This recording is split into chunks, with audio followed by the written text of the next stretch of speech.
माहंगा पंचायत समिति सभागृह ब्लॉक प्रशासन पक्षरु एक समीक्षा बैठक अनुष्ठित हो जाइछि। विधायक शारदा प्रधान मुख्य अतिथि भाव जोगदी ब्लॉक 37 पंचायत रे शिक्षा, स्वास्थ्य, गमनागमन, जल जोगाण, कृषि, खाद्य सुरक्षा, पक्काघर जोगाण,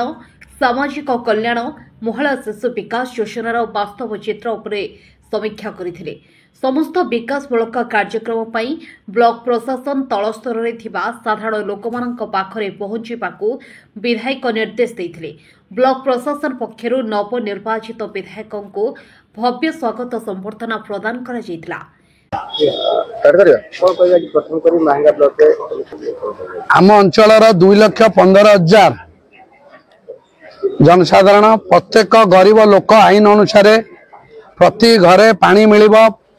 एवं प्रति व्यक्ति के 70 लिटर पानी प्रति कच्चा घर पक्का हब प्रति व्यक्ति मागଣା रेशन कार्ड गरीब कल्याण योजना रे पाइबे एनएफएसएस हो कि एसएफएसएस हो एवं प्रति व्यक्ति आईन कानून अनुसार तांकर मिशन शक्ति रे जो पाइखाना पाइबे एवं आम अंचल विशेष कर जो बीएलएफ और जीपीएलएफ जो रिन्यू होनी पर्यंत तर्जमा करी करागला से 2 वर्ष तो रिन्यू हवा कथा 5 वर्ष है कार्यकारण से भाषा आरगला विशेष कथा आम जो कार्यक्रम हाथ को नलु आम ब्लॉक 37 पंचायत 195 गाँव में जो ग्राम परिमल पैसाटा जाऊे स्वास्थ्य विभाग रू सेटा पर्याप्त परिमाण में सबू अंगनवाड़ी कर्मी द्वारा ग्राम सफाई हम वर्षा दिन पूर्व एवं प्रति गाँव रोटा डाटाबेस करने आज स्वतंत्र निष्पत्ति निला प्रति पंचायत केतेटा गाँव अच्छी कौ गाँव में केते पंचायत राज विभाग अच्छी इरिगेशन वाटर माने वार्स आरडी रास्ता पर ग्रामीण रास्ता मपा जीव 15 वर्ष भितर 2009 रु 2024 केते ढलई रास्ता होती तार मूल्य केते एवं बालांस केते रही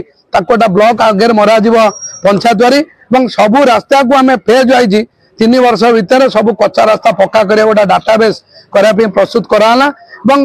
आपण मैंने देखिए प्रति अंगनवाड़ी केन्द्र primary school high school college माने सब सेंटर हेल्थ पीएचसी सीएससी एवं सबू RI office police station tehsil block सबू कार्यालय को माने लाइन विद्युत संजयकरण करा जिवो सबू कार्यालय को ढलई रास्ता करा जिवो सबू कार्यालय को विशुद्ध पानीय जल जोगाई जिवो ए पई आलोचना करागला। विशेषकर आम अंचल जेहेतु ग्रामांचल एथर 190 हेक्टर चाष जमी की ललिता चाष करने मागଣା 280 जन चाषी को प्रोत्साहन दि जाए एवं 12टी टैक्स सर्विस माने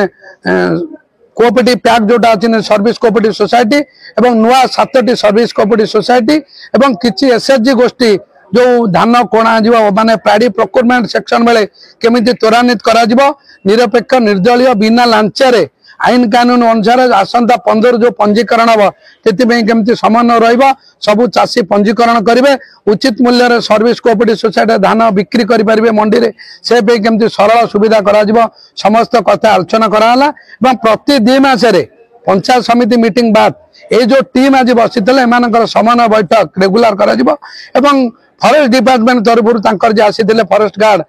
16,000 गछ नदी बंधर लागिया पई मागଣା योजना करा जायछि एवं 50,000 गछ मागଣା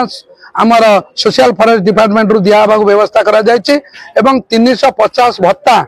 ए जून मासर करा जायछि आउरी मध्य 241 जन पाइया पे मध्य वैकेंसी लिस्ट अछि 20,000 रेशन कार्ड धारी जो माने ऐड करा जिवो सेमानकर एप्लीकेशन अछि 4,500 नुआ रेशन कार्ड एप्लीकेशन अच्छी 1 मास भितर सेमानकर तदंत है जो माने निर्डी आवश्यकता आईन अनुसार से जोड़ा जीव एवं नुआ रेशन कार्ड करा जिवो एतिमे पर्याप्त आलोचना कराला एवं शिक्षा विभाग रे 10टी विद्यालय रे सिंगल टीचर थे तादर 6टी स्कूल रे 2 जन दिखाई आउ 4टी विद्यालय रे कम दिन भीतर दिया जो 183 पाखापाखि विद्यालय अच्छी एवं सबु विद्यालय रे इंग्लिश टीचर एवं साइंस मैथमेटिक्स पढ़ाला टीचर बाध्यतामूलक केमती रखा से आगामी दिन में पदक्षेप निया कौन पदक्षेप नि आलोचना करा विशेष कर जो मर्जिंग स्कूल हो जाए 46 स्कूल जो मैंने क्लोजर मर्जर अच्छा से पुनर्तदंत करा जाए केतेटा विद्यालय को कम्युनिकेशन दृष्टि दौर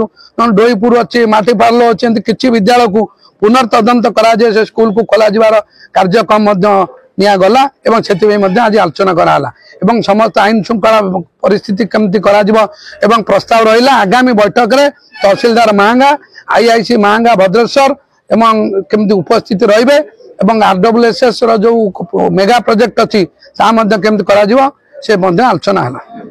बाहांगारू अभय जनांक रिपोर्ट ओडिशा समाचार।